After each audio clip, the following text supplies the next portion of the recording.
ஒரு குறை தீரணும் அப்படின்னு எப்பவுமே மனசில் நினச்சிக்கிட்டே இருப்போம். அப்போது அதுக்காக ஏதாவது ஒரு தெய்வத்தை கும்பிடணும். அப்போது நம்ம செயல்பாடுகள் எல்லாம் யாரோ ஒருத்தர் தடுக்கிற மாதிரி தோணுது, ஏதாவது ஒரு வித்தியாசம் தடுக்குது அப்படின்னு நம்ம மனசில் ஒரு உள்ளுணர்வு சொல்லும். அந்த உள்ளுணர்வு சொல்கிறப்போ நம்ம எந்த ஒரு தெய்வத்தை வழிபட்டால் அதுக்கு ஒரு நிம்மதி கிடைக்கும், அந்த விஷயத்துக்கு ஒரு நமக்கு தீர்ப்பு கிடைக்கும், தீர்மானம் கிடைக்கும் அப்படின்னு பார்த்தீங்கன்னா திருவக்கரை வக்ரகாளியம்மன், திருவக்கரை வக்ரகாளியம்மன் வழிபாடு பார்த்தீங்கன்னா, அதாவது எந்த தசா புத்தி என்ன நடந்தாலும் சரி, நம்மளுடைய துர்செயல்கள் யார் என்ன செஞ்சாலும் சரி, நமக்கு ஒரு கண் திருஷ்டி தடுமாற்றம் எது இருந்தாலும் அந்த தாயுடைய அருளாசி அவங்களுடைய பார்வை நமக்கு ஒரு நல்ல மாற்றத்தை தரும், ஒரு நல்ல செயல்பாட்டை தரும்.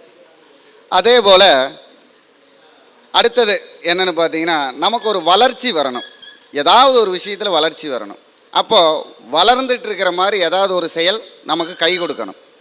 அப்போ பார்த்தீங்கன்னா நமக்கு 10ஆம் பாவங்கிறது சனி பகவான் தான். 10ஆம் பாவங்கிறது சனி பகவான். 10ஆம் பாவம் தான் தொழில், வாழ்க்கை, ஜீவனம், கர்மா. அப்போ இதில் ஏதாவது நமக்கு வளர்ச்சி கிடைக்கணும். இந்த வளர்ச்சி கிடைக்கணும்னா நம்ம என்ன பண்ணலாம்னா, வளரக்கூடியது என்ன? அப்போது சனி பகவான் 10ஆம் ராசிங்கிறது மண் ராசி. அப்போ மண்ணால் வளர்றது என்ன? புற்று. மண்ணால் வளர்றது என்ன? புற்று. அப்போ புற்று மண் எடுத்து நம்ம கையில் வைக்கிறது, வீட்டில் கட்டுறது, இந்த மாதிரி வளர்ந்து வரக்கூடிய மண் எங்கெங்கே இருக்குது. அதே மாதிரி பார்த்திங்கன்னா மரத்துலையெல்லாம் கரையான் பிடிக்கும், மரங்கிறது குரு, கரையான்கிறது வளர்ச்சி, கரையாததுன்னு அர்த்தம். நாம் என்ன சொல்லுவோம்? கரையான், கரையாதது தானே. கரையான்னா என்ன அர்த்தம்? கரையாததுன்னு தானே அர்த்தம். சேர்த்து வைக்கக்கூடியது, நிலையானது. அப்போது மரத்தில் வளரக்கூடிய அந்த கரையானை எடுத்து நம்ம ஒரு பாக்கெட்டில் வச்சுக்கிறது, நம்ம குளிக்கிற தண்ணியில் கொஞ்சம் போட்டு குளிக்கிறது, இதெல்லாம் நமக்கு ஒரு வளர்ச்சியை தரும். வருமானத்திலும் சரி, தொழிலிலும் சரி. இதெல்லாம் இப்போ அதிக செலவு உள்ளதெல்லாம் கிடையாது, தேடுனா போதும். அதே மாதிரி அதுக்கடுத்தது, இப்போது ஏதாவது ஒரு தடை வந்துக்கிட்டே இருக்குதுப்பா, தடை வந்துக்கிட்டே இருக்குது. அப்போ தடையை நம்ம என்ன சொல்லுவோம்? முடக்கம்னு சொல்லுவோம். தடையை என்ன சொல்லுவோம்? முடக்கம். அப்போது அந்த முடக்கு நமக்கு நீங்கணும். என்ன பண்ணலாம்? அப்போது முடக்கு நீங்கிறதுனா, இப்போ நம்ம ஒரு இறந்தவங்களுக்கு பிண்டம் வைக்கிறதெல்லாம் எதில் வைப்போம்? கீரையில் தான் வைப்போம். கீரையில் தானே வைப்போம். முருங்கைக்கீரையில் வைப்போம். சில கீரைகள் இருக்குது, சில காய்கறிகள் இருக்குது. அப்போது இந்த காய்கறிகள் செத்தவங்களுக்கே மோட்சம் கொடுக்குது, பிண்டம் கொடுத்தா தான் மோட்சம் போவாங்கன்னு சொல்லுவாங்க. அப்போ நம்ம வாழ்க்கைக்கு வளர்ச்சியை தராமல் போகுமா? அப்போ முடக்கருத்தான் கீரைன்னு ஒன்று இருக்குது. என்ன கீரை? முடக்கருத்தான். அந்த கீரையை வேரோடு பிடுங்கி நம்ம டெய்லியும், கண்டம் தான் கழுத்து, அப்போ நம்ம கண்டம் தீர்றதுக்கு நம்ம கழுத்தில் சுற்றி அதை எடுத்து டெய்லி வெட்டி போட்டுட்டு வந்தால் போதும், நம்ம முடக்கு நீங்கும். இதெல்லாம் லாஜிக்கு வேணும் சொல்லக்கூடிய விஷயத்தில். நம்ம எனக்கு இந்த கண்டமே தீர மாட்டேங்குதுன்னு தான் சொல்லுவோம், இந்த முடக்கு தீர மாட்டேங்குது. அப்போ கண்டம் ப்ளஸ் முடக்கு, அதை அறுக்கணும். அப்போ முடக்கு அறுத்தான், அதை யூஸ் பண்ணுறப்போ நமக்கு தடங்கள் தீரும், தடை தீரும். இது ஒரு நாளில் செய்யணுமா, ஒரு நாளில் நடக்குமா? அப்படி இல்லை, தொடர்ச்சியாக செய்யணும். அந்த சூரிய ஆகர்ஷண சக்தி நம்ம மேலே பிராபல்யமாக விழுகிற வரைக்கும் பண்ணணும். அப்போ தான் அது தீரும். சரி, அதுக்கப்புறம் நமக்கு மங்கள விஷயத்தில் தடை வருது. என்ன விஷயம்? மங்கள விஷயம். மங்கள விஷயம்னா என்னென்ன? சுப நிகழ்ச்சிகள் எல்லாம் மங்கள நிகழ்ச்சிகள் தான். அப்போ நம்ம மங்களம்னு சொல்கிறது என்னென்ன? மங்கள பொருளை என்னென்ன பொருளை சொல்கிறோம்?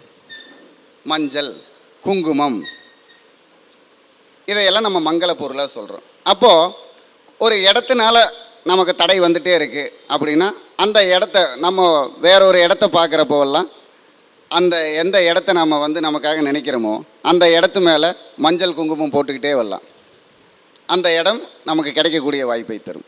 அதே மாதிரி ஒரு சுபமங்கல நிகழ்ச்சி வீட்டில் நடக்கணும் அப்படின்னா, சுபமங்கலம் நடக்கிற இடத்துல போய் அவங்களுக்கு மஞ்சள் குங்குமம் வாங்கி கொடுக்கலாம், புதிய பட்டாடைகள் வாங்கி கொடுக்கலாம்.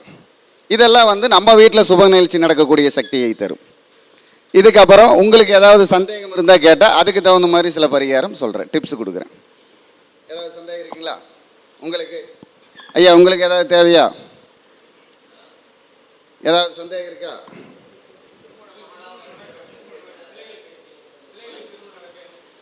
அதைத்தான் இப்போ சொன்னேன். மங்கள நிகழ்ச்சி நடக்க வேண்டும் என்றால் மங்களகரமான நிகழ்ச்சிகள் நடக்கும் இடத்துல போயிட்டு மஞ்சள் குங்குமம் வாங்கி கொடுக்கலாம், புதிய பட்டாடைகள் வாங்கி கொடுக்கலான்னு சொன்னேன்.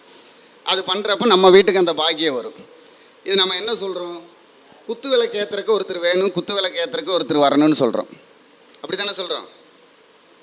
குத்து விளக்கு ஏற்றுறக்கு. அப்போ நம்ம என்ன பண்ணணும்? அந்த குற்று விளக்கு, அது வந்து குத்து விளக்கு இல்லை, கூற்று விளக்கு.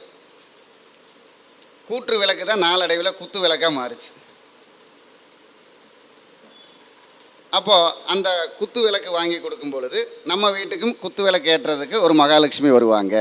அது எங்கே பண்ணணும் அப்படின்னா, நமக்கு இப்போ சொந்தக்காரங்களுக்கு வாங்கி கொடுக்கக்கூடாது, நமக்கு வந்து உறவு பந்தம் இல்லாதவங்களுக்கு வாங்கி கொடுக்கணும். அப்படி வாங்கி கொடுக்குறப்போ அந்த திருமண தடை அகலும். அதே மாதிரி தொடர்ச்சியாக நமக்கு தெரியாதவங்க உறவுகள் வீட்டில் போயிட்டு திருமண பந்தத்தில் போயிட்டு நம்ம அங்கே போய் அன்ன ஆகாரம் உள்ளும் பொழுது நம்ம வீட்டில் அதே மாதிரி ஒரு ஃபங்க்ஷன் நடத்துறதுக்கு உண்டான பாக்கியம் கிடைக்கும். உறவு முறையில் பண்ணக்கூடாது. இதெல்லாமே வந்து நம்ம செயல்படுத்துகிற விதத்தில் தான் இருக்குது. இதெல்லாம் திருமண தடையை மாற்றி தர்றதுக்கு, ஒரு நம்மளுடைய பாவ கர்மாவை போக்கி தர்றதுக்கு ஒரு நல்ல பாக்கியமான செயலாக இருக்கும்.